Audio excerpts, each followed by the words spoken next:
Hello. So, it's been a while. I made a video saying that I'm officially back and then disappeared for another couple months. I sincerely apologize for that. I don't really have a reason for it other than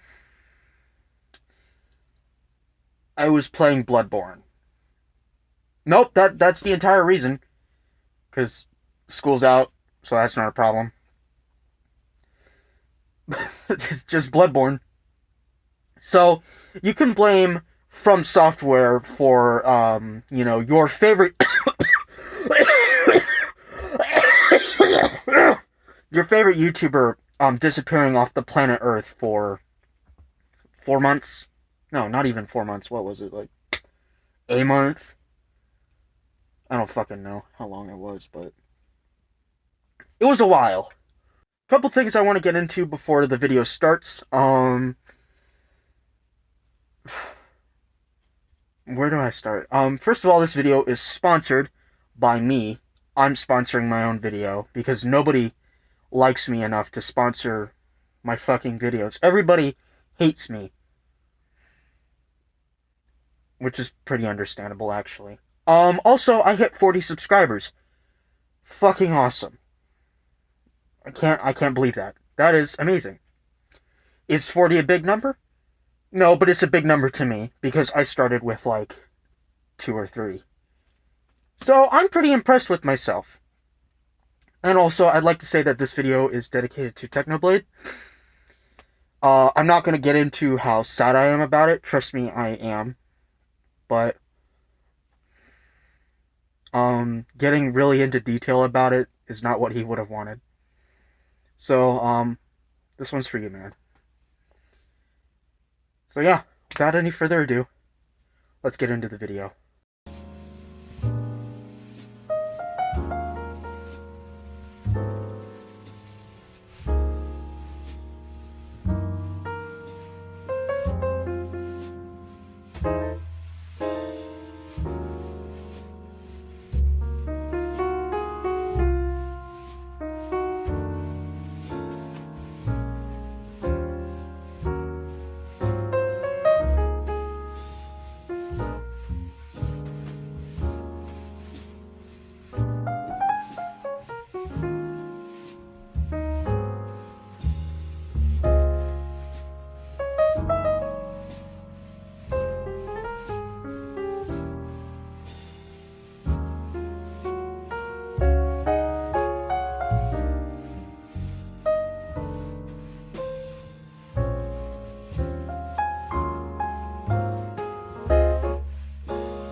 Is this thing on?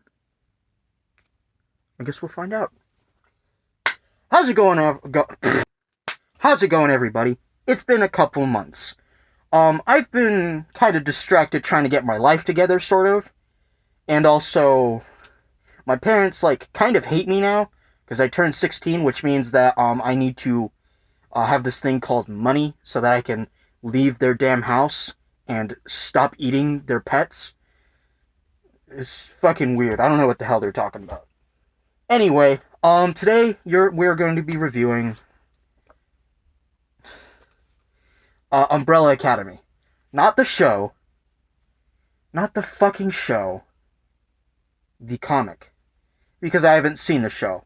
Now, normally I would watch the show and then read the comic and then do a review of both and compare them.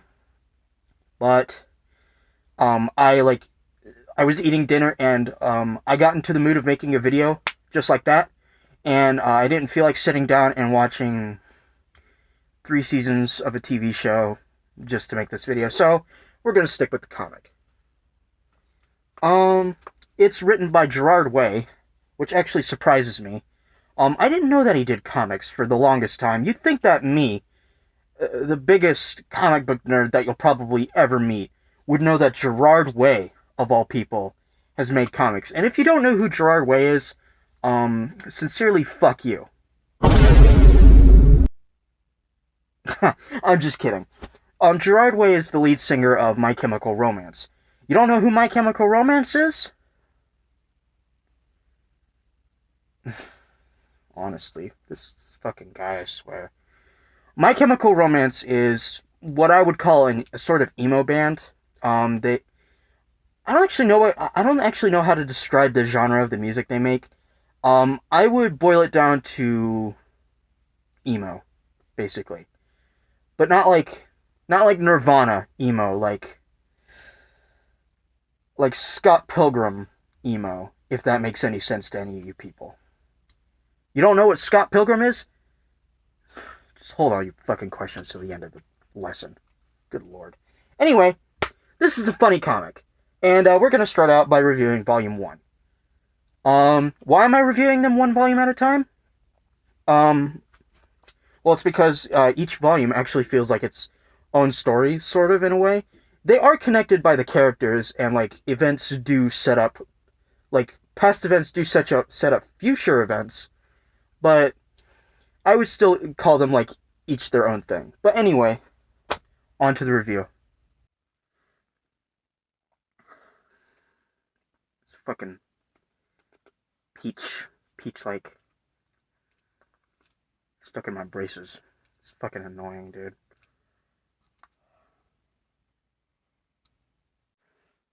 Part 1. I don't mind it. I actually really like it. It's a good comic. It's well written, and the art style is unique. I don't know if I'm allowed to show pages from this. I'm not gonna risk it. So, the art style is very unique, and I like it. The art style is the same in all three books, so that's probably the only time I'm going to say it. But, this story follows... Well, Volume 1 kind of, like, sets up the future. Or, like, the middle events, basically. It shows these kids that were all born at the exact same time randomly by women who were not, who had no previous signs of being pregnant. Oh, excuse me. And, they were all taken in by this one really rich dude. I honestly forgot his fucking name. I don't know if you can tell, but I don't reread stuff before I review it. I should probably start doing that. But anyway, they're all adopted by this one rich guy, and it turns out that they all have superpowers. Well, superpowers. I say it with air quotes because it's not necessarily obvious what most of them are capable of doing. But anyway, it basically shows how, their relationships are as adopted siblings. And, it kind of switches, sort of, but not really, switches between the past and the future. Where, like, the past being when they were kids and being raised together, and the future being when they're all adults and they all moved off to do their own thing as superheroes, or superheroes, quote unquote. Yeah. And at one point it's revealed that one of their brothers is actually has the ability to jump backwards in time. Hey guys, it's editor Olive Oil Soup here. I wanted to correct this part of the video because if I don't, then it'll make, like, everything else pretty confusing.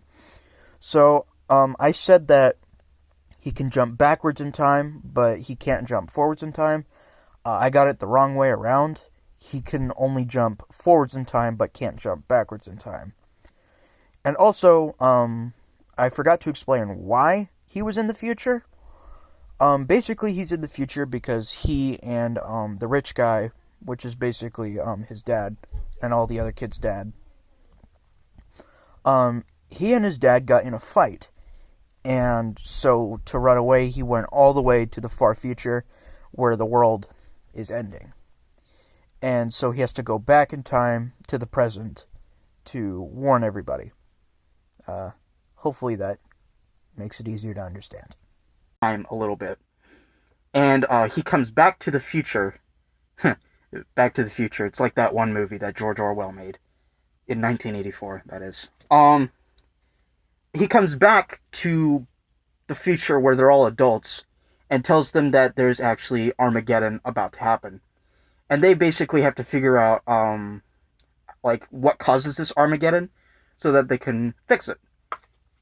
I really like it as a concept. It doesn't feel like a superhero book. even though that's technically what it is. Um, but all in all, I really like it. I just like the way he does superheroes. Mr. Way. I'm just gonna call him Gerard. So I like the way Gerard kind of shrouds their powers in mystery.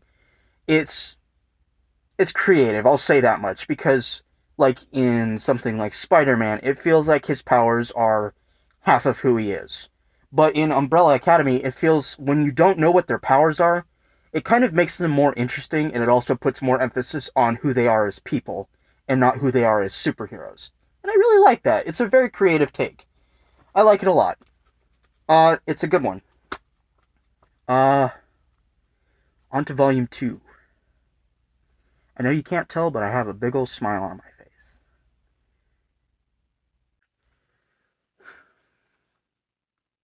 My uncle liked to smoke. He made me smoke a cigarette once. I didn't know how to smoke at the time, so I just shoved it up my ass. Still kind of burns. Oh, fuck. Forgot I was doing a funny YouTube video. Anyway, part 2. Part 2. Labeled Dallas. Still written by Gerard Way. I know. It blew my mind too.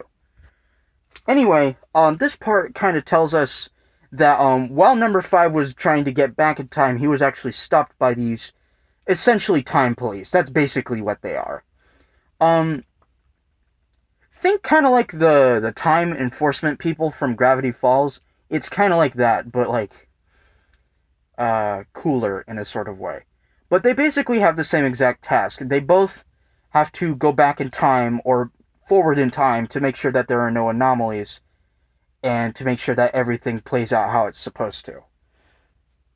And number 5 was actually stopped by these time police, and they basically forced him to join them and become a number 1 killer for them.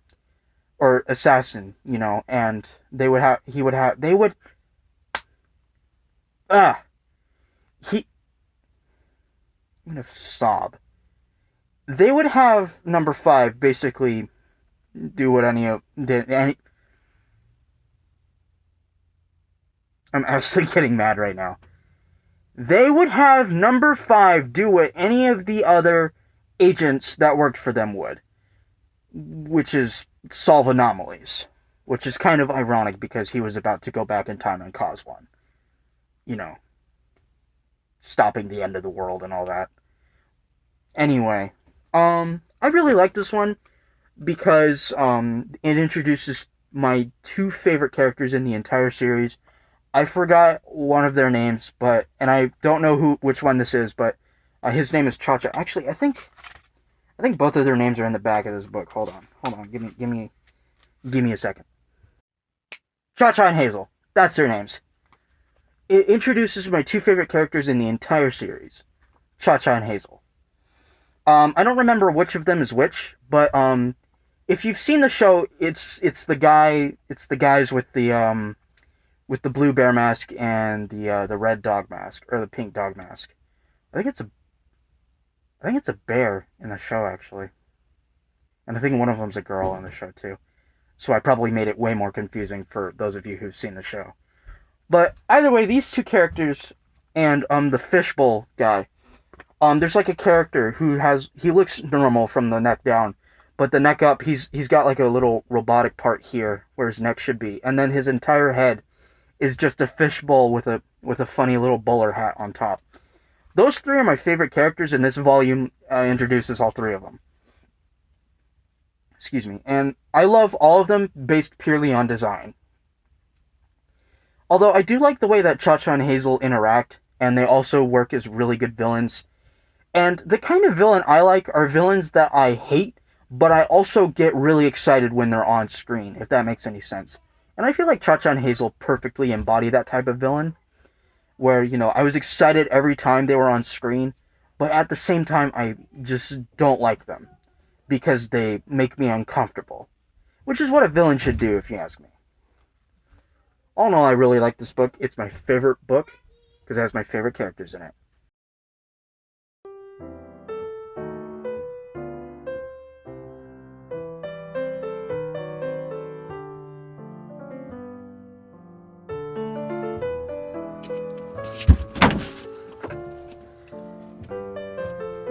You. Yeah, you. You're watching Sponsor Time. This time it's a real sponsor. It's sponsored by me, Olive Oil Soup. That's right. Me, the video maker, is sponsoring my own video. I'm not selfish, I swear.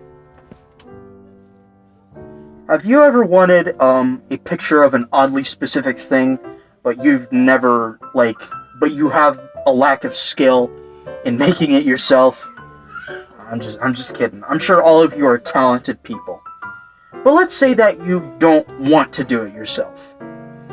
How do you go about doing it? Well, it's quite simple. You throw your money at me, and I make it for you. I don't know if this is exactly obvious or not. It's probably not, but I am an artist, or I like to consider myself one anyway.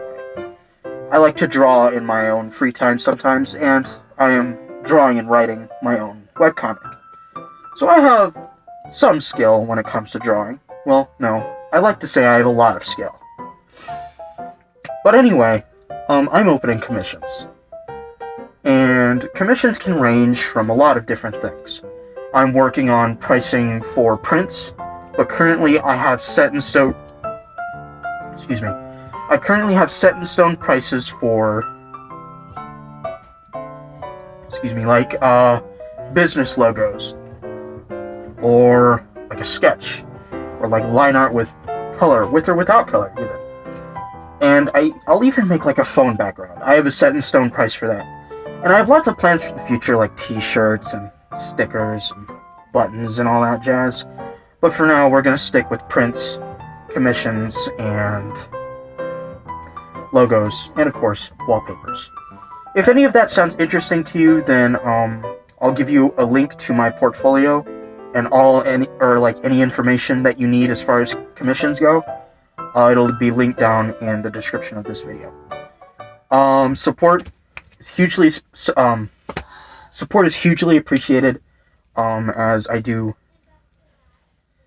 kind of like money. As an American citizen, as a man who loves his country, I like money. And money is nice to have when you're starting out your life, you know? So, if you're interested, throw a couple bucks my way. It helps me, and it also helps you get funny drawings. So, yeah. Please check it out. Love you all, platonically. Except for you, honey. You know who you are. And, back to the video. That you came here to watch. That you waited, I don't even know, 4 fucking months to watch? Damn. Anyway, back to the video.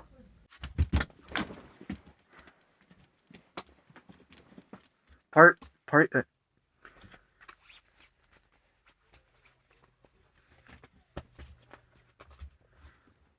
motherfuckers. As you can see, there's a notable... Actually, no, notable is the right word.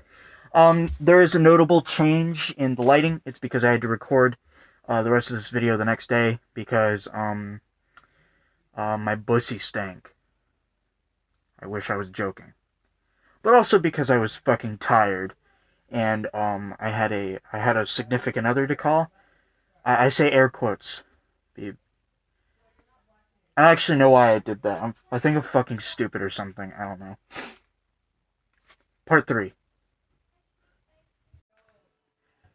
Moving away from that. Part 3.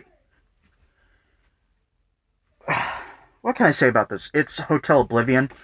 To preface this, this book was made 10 years after the second volume. The second volume was released in 2009. This one was released in 2019. So, there's going to be some extremely noticeable changes right off the bat. So, for instance, tone is completely changed. It feels a lot more lighthearted, and I don't like that in the slightest. Like, I don't mind a lighthearted story. I'm not an edgy bitch like most people my age are. But when they set up a tone for a much more dark story in the first 2 volumes, and then in the 3rd volume turn around and, like, just make it funny and a lot more lighthearted, like I said. It's very off-putting, and I don't like it at all. And you know how in the beginning I said that they kind of like take emphasis off of the superpowers so that there's more room for the characters to grow as people rather than as superheroes? Well, about that growing, they kind of just threw it all in the trash, if that makes any sense. Most of the characters have completely different personality changes. Well, I say most, but it's really only one with noticeable personality changes, and that's number 5. The other characters have very slight changes in their personality, but they're so slight that it's enough to put you off. And it's just not good. The expectations were set very high with the first 2 volumes, and then this one just kind of like drowned those expectations instead of blowing him out the water like they should have.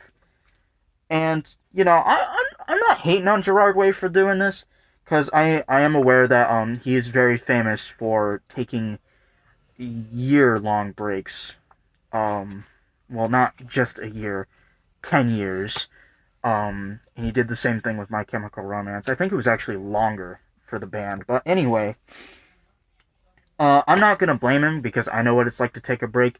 You know, maybe he just wasn't feeling it. Or maybe he just wants to stick to his own schedule, and I can respect that. Especially someone who's writing a comic, you know. It's very understandable how, like, stressful it is and how much planning you need to do. But you can tell that there wasn't a whole lot of planning put into this. When I first read it, I feel like he just kind of sat down and was like, oh shit, I never finished this, did I? And then he just kind of wrote it based on what he vaguely remembered. Which, you know, does not have good results in the slightest. There was also, like, a whole side plot where Klaus is, like, part of a satanic biker cult. And he's kind of like their prostitute or something, and they just, like, give him drugs and alcohol all day. And he never really gave the vibe of a drug user. I don't think he did anyway. I know he smoked, and I know that he had, like, a pretty bad alcohol problem, but he was never really much for, like, drugs. So, that there's something. And I thought it was really corny. And this is somebody who... That's coming from somebody who is in a peanut butter thick layer of irony at almost all times. Fucking, I'm under so many layers of irony that I enjoy Big Mouth. Sometimes. I am fully aware that it's an awful show, don't get me wrong. Maybe I'll do a review on that, because I really want to complain about how horrible it is.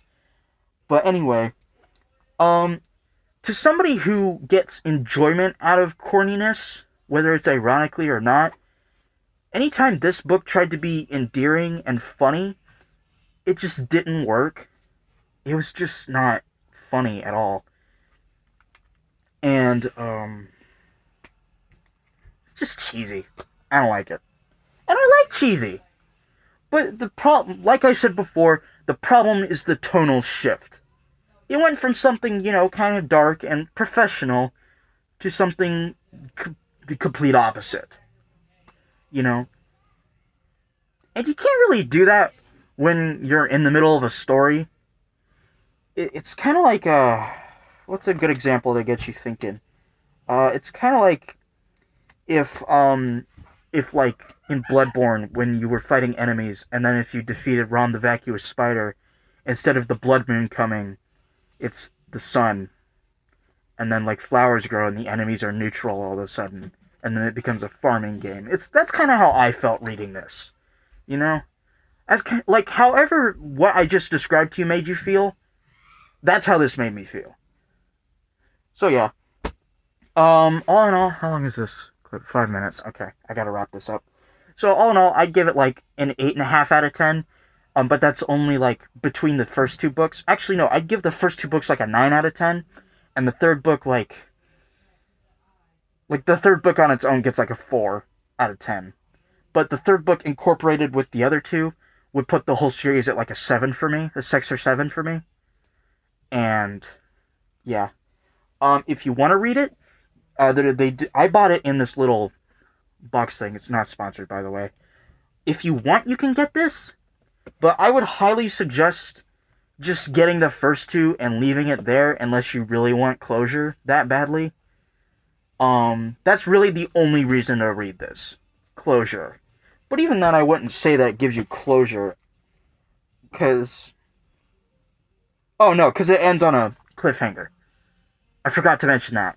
It ends on a fucking cliffhanger. So, yeah. Shit book. I would suggest reading the first two and skipping the third. But, yeah. That's all you're gonna get out of me. On to the outro. Fucking, my hair's doing its own thing. Damn.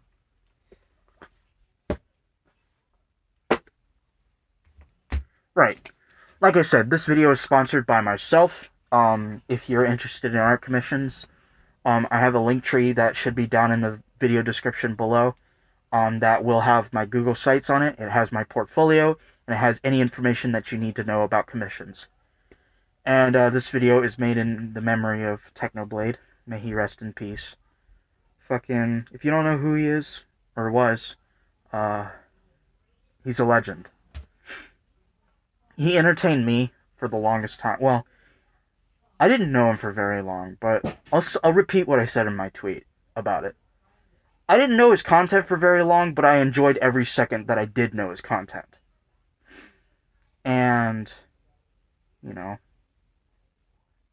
he's a damn good entertainer. Go check him out and go support his family.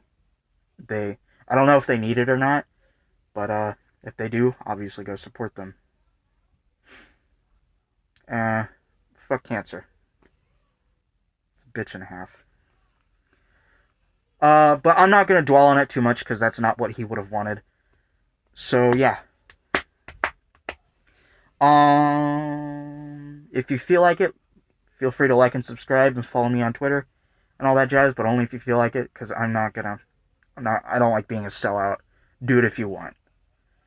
But yeah, I'll probably be working on another video here soon, because I didn't do an anniversary video, but I guess I'll count this as my anniversary video. A month late. But yeah, love you all platonically, except for you, honey. You know who you are. And I'll see you guys soon. Olive oil soup spilling on the floor.